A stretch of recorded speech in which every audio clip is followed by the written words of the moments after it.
Hey there. So this is the posting for Friday morning, March 9th. Hope you're all having a beautiful day. So today's theme is you cannot cross a chasm or a chasm in two small leaps. Crossing a chasm takes a centered faith, it takes a centered peace, and then it's no longer steps, you fly. So I'm going to read a passage from I Come as a Brother, my go-to right now. And we're going to talk about meditation, but I think you're going to understand why they go together. In meditation, as the physical body becomes more and more quiet, you will start to bring into your auric field other types of energy. The minute those other types of energy impinge on your physical frame, you will have various kinds of experiences. One kind of meditative experience is visions. There are two kinds of visions, those that make you happy and those that make you afraid.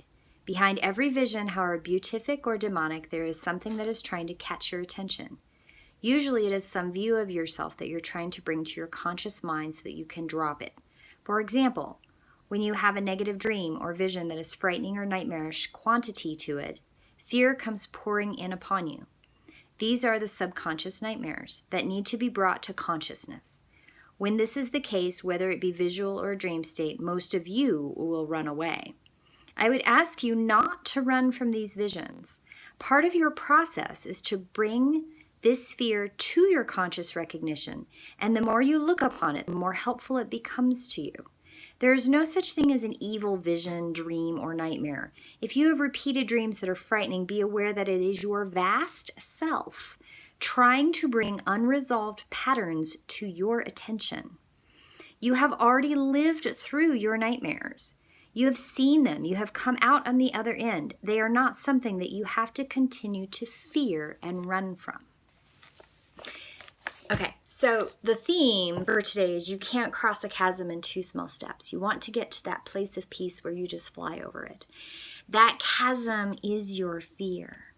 That chasm is the vision of the thing that you were frightened of. A chasm is a symbol for fear. It is a symbol for helplessness. It is a symbol for desperation. It is a symbol for loss. All those chasms in your life are the same thing. They're all fear. All you have to do is face it. Tiny little bits at a time. I wouldn't face the whole chasm. But when you find those small bits, you face them and you deal with them and you work on them. And eventually